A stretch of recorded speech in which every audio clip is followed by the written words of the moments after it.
Took his union break. All right. Camera's so strong. Times. 1 over 7. Careful now. 1 over 2x minus 1.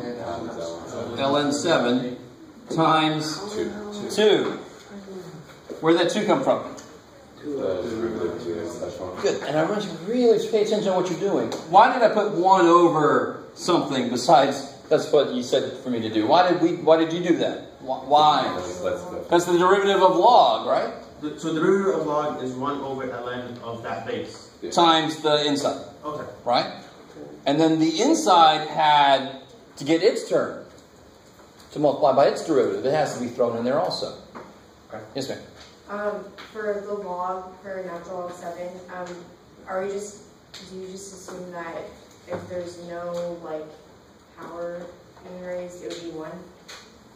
Because, like, okay, because wouldn't it be, because isn't the rule, like, 1 over x times ln a? So if there's no x, would that just mean... Oh, this is the x. Oh, okay. Okay, so that's what it's raised to? So in general, if it's just x, let me do like log base a of x. Its derivative is going to be 1 over x ln a. So now, if I do something like log base a of 3x minus 1, that really isn't that different at all, right? Yeah. So that now is like my x. So it's still going to be this. The only difference is it's going to have a... Yeah, so it's going to be times 3, right, for the inside. And then if the inside gets more and more disgusting, that times piece gets more and more disgusting. But this piece actually doesn't really change. Right? If I do that, that becomes that. And this now has to become 6x. Good try. I like it. So this was the derivative of the log of something. And then this is the chain rule, the derivative of the inside. Right? And then to clean this up, what is inside the sign?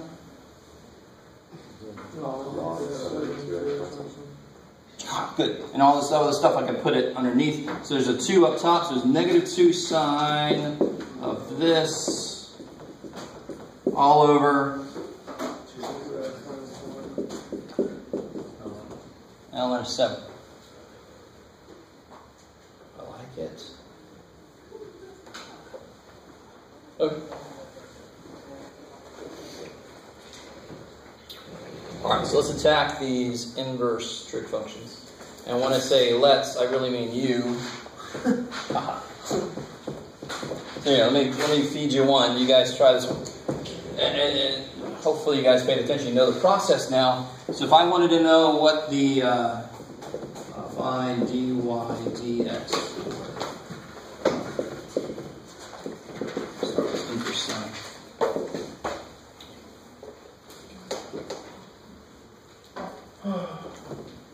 I like that. Well placed psi. If you say so, Jeff. That's just sine y equals x. Good first step. If you're faced with a function you don't know its derivative, but you know the inverse's derivative, you write it in that way. So the first step is to write this as x equals. Alright, let me make sure it's with it. Would it be sine of y?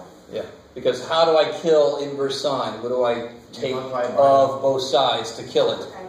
I take, what's the opposite of inverse sine? Sine. So if I take sine of both sides, am I multiplying both sides by sine? Yes. Desperately not. Wait. So totally not. So here, when you solve this, would you ever say I multiply both sides by the square root symbol? Would you ever? No, of course not. It's silly. I take the square root of both sides. So what am I doing here? I'm taking the sine of both sides. You've got to continue to tell your brain that has nothing to do with multiplication, because that leads you to these freaky little mistakes. Dividing sine and doing all this kind of stuff. Okay. So now I get sine y equals x. Are you saying that because you can't, like, the sine of 4x over sine of 6x is not 4x over 6x. Is that why you're saying that? That's one example. So you Okay. can't just kill the signs. All right. Yeah. Okay. That makes sense. I like it. Even though the limit comes out looking like you did. It's just what the limit happens to look like. It's not the rule suddenly. So what's the derivative of sine y? Cosine. Good start. Right, dy dx. Equals 1. 1. So dy dx equals 1 over cosine. 1 over cosine y. How do I figure out what the hell cosine y is? This is pre-calc stuff now. So we're upped it a little bit. What do I know about the angle y? What do I know anything about the angle of y? Specifically, is there anything else up there that's got y as an angle? Yes, I know this. I know that. And with that information, I know a lot. Actually, I know a hell of a lot. So if I draw a triangle, what kind of triangle? Probably a right triangle, so I can use trig shit. That angle is going to be... What is the angle? I just said it many, many times. What's the angle because of this? Y is the angle. Sine of the angle y. Okay. Where's x got to be then? Then it'd be the short side. Alright, cool. It'd be the y side, Or that. of course, right? And then where's the 1 going to be? Hypotenuse, because it's y over h, or however you remember it. SOHCAHTOA, whatever, sure. It'll get you somewhere, but not very far. 1 there. And to figure out cosine of that angle, I just need to get... What am I missing to figure out cosine? The x side, because cosine is going to be x over that hypotenuse. Does this feel familiar? I mean, you did this in pre-calc. You did this, hopefully, a decent amount in pre-calc. Especially when they were thinking about what you're going to do in calculus. It's actually going to become important again. There you go, look at that. It's my favorite thing. Sorry, I didn't mean to point you out. But she just went, oh, it was a genuine moment. It was almost... I like that. So what is this side? 1 minus x squared, because that's the hypotenuse, right? And so what is dy dx here? 1 over squared. 1 minus x squared. Kick ass. Look, we proved a nice writing person's rule up here. Holy shit! Look at all. So how would you get this? The same damn way we just did. Holy shit! Why do you think there's a negative here? Because Derivative of cosine is negative sine. Holy shit! Right. So that's why those look very similar, because it would actually be very similar to what we did up there. Everything except that fact. There's a negative because of the way the derivatives work between the two. You guys kind of... I like it. How do I do this one? Oh, it's the same way. What's the derivative of tangent? Secant squared. So this is going to be based off of secant. which is... And the square, that's why there's no radical there. So now watch this. It's kind of nice. Here's tangent. Cotangent is the same exact thing except negative. Sine, cosine, same thing except negative. Secant and cosecant, do they do the same thing? Yes, thank God. Right. So you guys take a second and prove that one for secant. That one's I like that one. You know, it's derivative, it's interesting. So prove, let me just find dy dx for y equal inverse secant, or arc secant.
Real quick. Well, secant y, tangent y.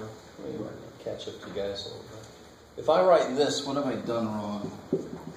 I'm not saying you say, I understand what you mean, but if I write that, what am I saying is true? Secant of the tangent. Yeah, good. Secant of tangent of y. That's not what I mean here, right? So it's got to be secant y, tangent y. Just to nip that in the bud right there from happening. So if your trig function is not of something, it just automatically is of whatever the hell the next thing is. And you better intend that if that's what you write. If you don't intend that, put something in there. Whatever's supposed to be. And then what's the last piece? dy dx. Thank God. So I actually have something to solve for. dy dx equals 1 over this mess. And of course that explains where the parts of that came from, right? How do I label this circle? That's awesome, Jeff. I got it. Just good. This triangle. How do I label? Let me see. What's that, Jeff? So secant of y is x over 1. Secant is what over what? In English, it's secant is Hypotenuse over the less English, I guess. It's h over x. Secant is related to cosine, which likes x. Right? So if you know sine likes y and cosine likes x, you're going to go so much further than SOHCAHTOA could ever take you. Holy shit, that's why I wish they would stop teaching that. If you love it, I'm sorry for you. I really am. You have been screwed over a little bit. It seems so nice. And they got shirts and they make a camp out of it and shit. It's like, oh, Jeff, what's wrong with that? You dork. And I'm like, it just doesn't help you as much. If you knew from the beginning that sine likes y, cosine likes x, it just goes forever. It's crazy. I'll stop. So x goes on the hypotenuse. And 1 goes where? Good, on the x side, I like it. And of course to get, so secant, I knew from the beginning secant y was x. That was right there. What's tangent y? Well, now I need this side here, right? Yeah, which is square root of 1 plus 1 minus x minus. The biggest side is always the hypotenuse. X squared minus 1. So if you know the hypotenuse is going to be that squared minus whatever else, right? Right. If you need to, write a squared plus b squared equals c squared, and then fill it in. So then here's what tangent y is, and then, and there it is, right? That's the rule. And inverse cosecant, the only difference here, it would be cosecant, cotangent, and it would be negative. So that's why really the only difference there is it's negative derivative. I like it. I like it. So what does that mean? Since the derivative of cosecant is exactly the negative of secant's derivative, what does that mean? Well, you can do it. What's the derivative tell you? Their slope. Slope. And take it to the next kind of level. The calculus way of looking at slope is it's a rate of change. Okay. So if secant is getting, if inverse secant is getting larger, it's a positive slope, then an inverse cosecant must be getting, that's why I'm getting tripped out with my inverse off. Inverse cosecant is getting small. You guys, does that make sense? So as one grows, the other one's got to shrink. If this was shrinking, it would mean its derivative was negative, and then negative that would be positive.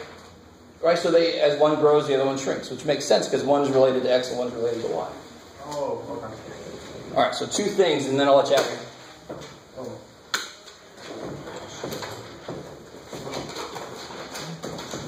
Let's see, remember, I can only remember one thing right now. What was it? Oh! All right. Let's see if I can sneak this in here. Yeah, good.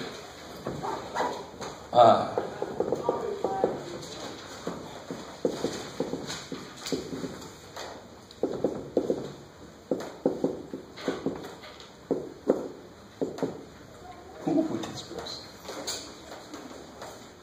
It's awesome. So awesome. I desperately want you to realize that we currently have no direct rule for this. Can somebody help me? What are the 2 kind of rules going on here? This is kind of, if this was sine x squared, that'd be easy. It's basically the what rule then? I know chain, but what rule are we using really? The first part of the chain rule. The power rule.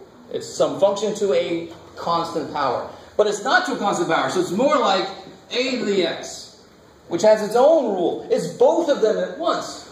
Shit! There is no rule for it. So, what do we do then, Jeff? Yeah, I like it. The thing that screws this problem up is this power. And we have a function whose job, one main job of it, is to make powers not powers anymore. That's awesome. So if I take ln of both sides, the x comes down. Is that, you guys with me? And then I could use what?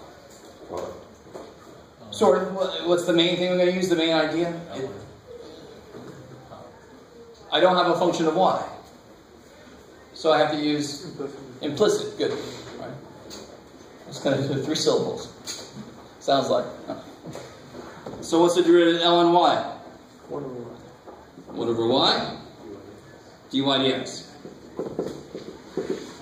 And now over here, you do have to use product rule. I like it. So derivative of x, it's gone, times this mess, plus x, and what's the derivative of ln of sine? It's kind of interesting. 1 over sine times cosine. Cosine over sine is cotangent. Derivative of ln of sine is cotangent. That's interesting. That will come up later when we learn antiderivatives, which is actually not a native term. That's the actual term. Antiderivatives. Did I forget? No, that's right. This side had no one. So then dy dx equals y times this mess. But what was y? Y was sine of x. Good. So it's sine x to the x times ln sine x plus x cotangent x. Now I want you to realize something. If I distribute this and this together look like it was looking at it like it was a to the x. Do you see that? A to the x is it's a to the x times ln of a. Do you guys see that? Remember what I said at the beginning. Why didn't we know how to do this? Because it was 2 things at the same time. It was both of those at the same time. Look at the derivative we got. The first piece looks like it said, oh, it's a to the x. And the second piece, now this gets interesting. Maybe I should stop there. Because the sign is messing everything up. But I'll stop there. I'll make a better one next time. But it's sort of like both of these pieces relate to both of those things. It's just that I picked an ugly interior function that kind of gets lost in the second piece, but I'll be right. Alright, the second thing we'll talk about tomorrow. Oh, we're going to have a quiz on Wednesday on, it's got to have chain rule on it. 3.3 through 3.5. 3.5 is implicit, right? 3.5 is implicit, yeah.